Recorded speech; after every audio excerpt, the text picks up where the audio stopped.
Hi, I'm Kottaveiinflux, where every day is a journey into my mind. I gently welcome you to my imagination and the next season of my life. So, um, I was thinking about flowers and how flowers bloom because there's a process to them. They have to be planted and they incubate. They need water, they need sun, they need all of those things to grow and become the beautiful flowers that they become. And when I think about the seasons of life and when things feel too heavy or like too much, I always think about flowers and the process of them becoming who they actually are.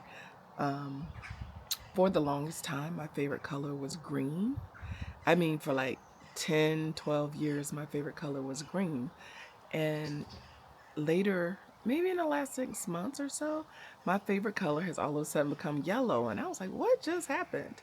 Well, what happened was, I think green reminds me of incubating, being constant, being continual through the season, evergreen. Um, but I think I shifted to yellow because I now feel like after many years of being planted, many years of incubating, many years of just waiting dormantly, that I am finally in full bloom. Not everything I would have liked to have happened has happened yet, but things are moving, things are happening. I am being watered, right? I am given sun. I am given the nourishment that I need to be the best me that I need to be so that I can be the best me for everybody else. Um, and by everybody else, I'm included in that because if I'm not feeling my full self and whole, then I don't have a full self to give. When it comes to art and art making, I've been in this deeply explorative stage where I give myself the opportunity to make, create, fail, succeed, produce with no outcome in mind whatsoever. And ironically enough, that's been the hardest thing to do. Typically, I have a vision for what I want to do. I think I know what colors I'm going to use. And once I start, I almost have a vision of what that work of art is going to look like when it's complete and when it's done. I've totally abandoned that concept right now. And every day or every other day, or when I choose to make, I make with reckless abandon. That's the best way I can say it. I just make things until I feel like I want to stop, or they're satisfying to me, or it felt good just making them. I came here without thinking about an outcome for what work I would make, out of what materials I would use, and I've used a little bit of everything since I've been here.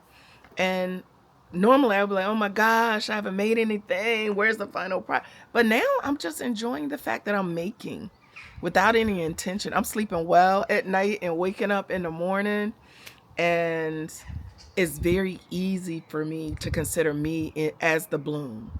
I am the flower in this scenario. Um, when I talk about creating with reckless abandon, I think about at home, and shh, don't tell anybody, but I normally would keep like wildflower seeds in my car. And then when I'm out somewhere and there's a patch of green, I would just toss them.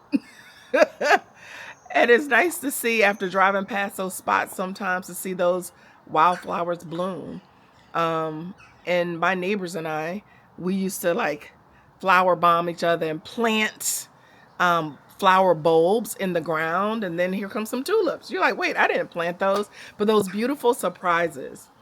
When it comes to art making and creating and traveling and doing these residencies, I never quite know what things are going to be.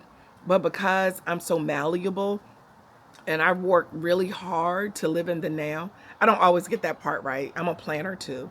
But to live in the now, I always consider the fact, even when you say, you know, all you have is right now, which is true, as soon as you've spoken those words, that now is over. That now is gone.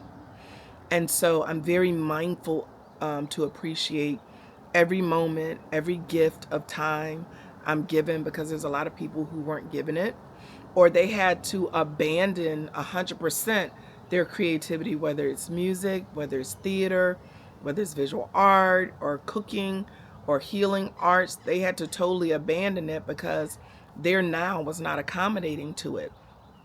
I thought for the longest time I had, but I realized, like those bulbs and the flower seeds I tossed out, baby, I was just being planted. You know, what's that saying they thought?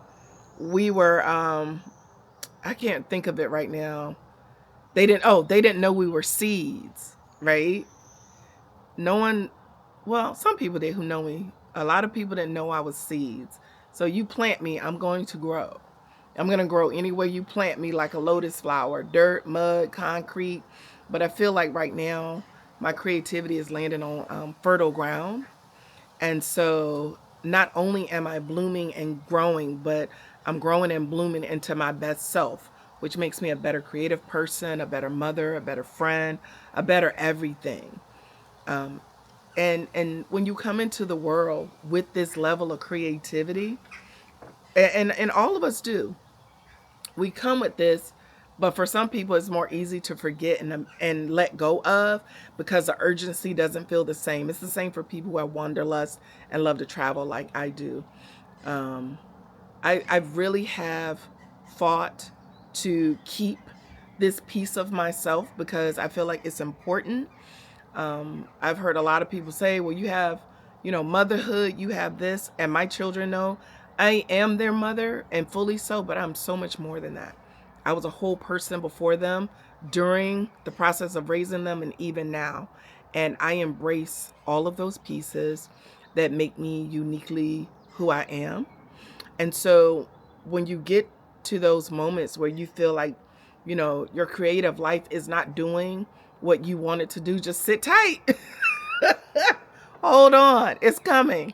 I promise you it's coming. And you can't hear it when you're wanting to go right and you have other things to do, or you want to go paint, or you want to perform or dance, or whatever your craft is. And people are telling you to wait and be still. I will say, stretch yourself beyond your comfort zone. Fight to maintain that creative arc and anchor within yourself. Nature here is so beautiful. It's birds. Like, this isn't like a set behind me, y'all. That's like real sky and trees. That's how beautiful Finland is.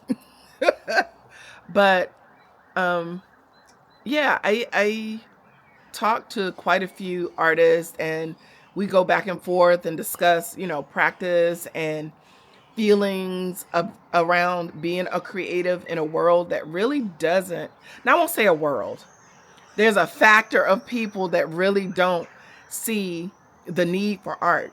But I always remind people, when we were locked down during COVID quarantine, who kept the world entertained? It was the writers, the dancers, the musicians, the visual artists, the theater folks, the cooks, the chefs.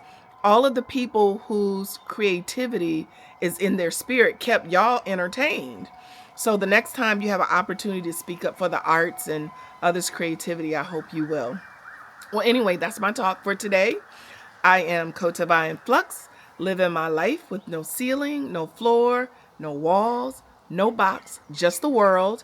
If you like this talk, I encourage you to like this, subscribe to the channel, and if you're so inclined, share, and I'll be back here tomorrow.